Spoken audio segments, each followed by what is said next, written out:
Na na na na.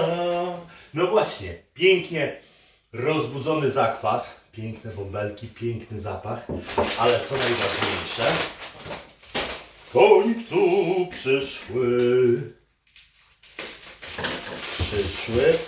koszyki.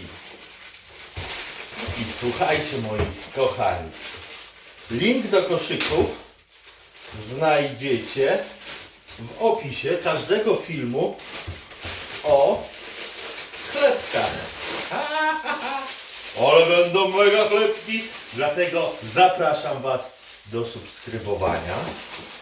Z czasem może nabycia takich sobie koszyków, bo naprawdę warto. A jak będą chlebki powstawać? Subskrybuj, żeby nie opuścić żadnego materiału. Samych smacznych dni! Woo!